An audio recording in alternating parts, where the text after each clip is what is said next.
এটা যারা প্রশাসনের নিয়োগপ্রাপ্ত তারা কেন দেখেনি? তারা কেন একজন মন্ত্রীর কনসার্ন ছাড়াই একজন সচিবকে নিয়োগ দিয়ে দিল? বাণিজ্য মন্ত্রণালয় যেটা ব্যবসা বাণিজ্যের কার্যক্রম পরিচালনার জন্য একটা গুরুত্বপূর্ণ ভূমিকা রাখে, সেই বাণিজ্য মন্ত্রণালয় আজকে 1.5 মাসের বেশি সময় ধরে সচিবহীন। সেখানে একজন সচিব নিয়োগ দেওয়া হয়েছে ঈদের আগে, সেই সচিব এখনো যোগদান করতে পারেনি। কেন যোগদান করতে পারেনি?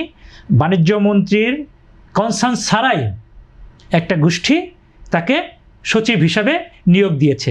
বাণিজ্য মন্ত্রী হয়তো বলেছে যে আমি যাকে নিয়ে কাজ করব আমার তো বিষয়টা দেখতে হবে, আমি তাকে নিয়ে কতটা কমফোর্ট ফিল করি। তো এটা যারা প্রশাসনের নিয়োগপ্রাপ্ত তারা কেন দেখেনি? তারা কেন একজন মন্ত্রীর কনসার্ন ছাড়াই একজন সচিবকে নিয়োগ দিয়ে দিল?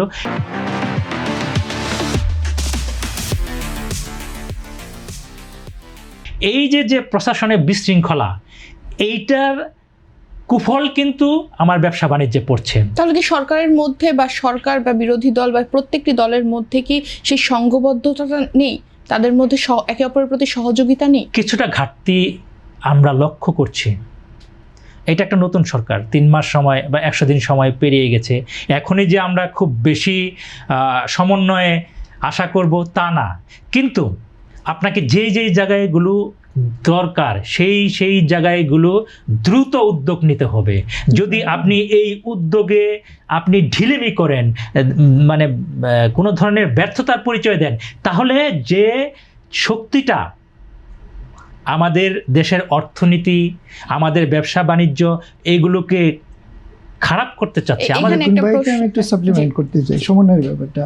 সরকারের যিনি প্রধান, মাননীয় প্রধানমন্ত্রীর আমার কাছে আন্তরিকতার ঘাটতি মনে হয়নি। ওনার যথেষ্ট একটা স্বপ্ন নিয়ে, তারুণের উদ্যোগ নিয়ে উনি শুরু করেছেন যাত্রাটা। এটা প্রত্যেকেই, আমি তরুণদের সাথেও কথা বলেছি, অ্যাপারেন্টলি এটা মনে হয়েছে। কিন্তু বিএনপি এখন বয়স হয়েছে, যারা রাজনীতি করতো এরা সবাই সিনিয়র যে ব্যাচটা আছে তাদের মধ্যে ক্লান্তি আসছে।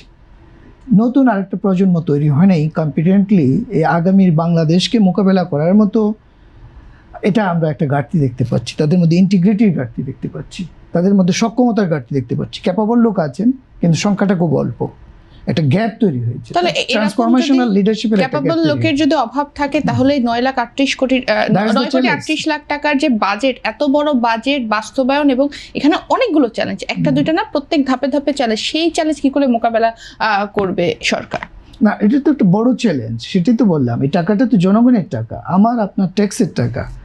আর ট্যাক্সটা এমন একটা জিনিস, ধরেন এটা আমি যে ট্যাক্স দিচ্ছি এটা যদি জাস্টিফাইড না হয়, আমার টাকাটা যদি ন্যায্য প্রক্রিয়ায় ব্যয় না হয়, তার যদি আউটকাম না আসে, ডেভেলপমেন্ট না আসে, বা সিস্টেমের ডেভেলপমেন্ট না ঘটে, করাপশন থাকে, আমি দেখি আমাকে হয়রানির শিকার হচ্ছে, আমি ট্যাক্স দিচ্ছি, ডেভেলপমেন্ট হচ্ছে না, বা সরকার তো বিগত সরকারের সাথে তুলনা করবে। একটা অভ্যুত্থানের পরে বড় চ্যালেঞ্জটা হচ্ছে এই অভ্যুত্থানে যে শক্তিটা চলে গিয়েছে প্রত্যেকটা জনগণ তার সঙ্গে কম্পেয়ার করবে। এখন আপনি এই বিগত সরকার তো ডেভেলপমেন্ট সেন্ট্রিক বাজেট ছিল, তার তো গভর্নেন্সটা, তার ফোকাস কম ছিল, ডেভেলপমেন্ট ছিল তার মূল ফোকাস, বেল্ট অ্যান্ড রোডের টিমে ছিল। এখন তার ডেভেলপমেন্ট ভিজিবল করে ফেলেছে। এই ডেভেলপমেন্ট ভিজিবল করা এই সরকারের জন্য এখন বড় চ্যালেঞ্জটা হচ্ছে, আপনি যদি এখন গভর্নেন্সও না দিতে পারেন, ডেভেলপমেন্টও না পারেন, তাহলে তো আপনি মারাত্মক ঝুঁকিতে পড়ে যাবেন একটা কম্প্যারিজনে।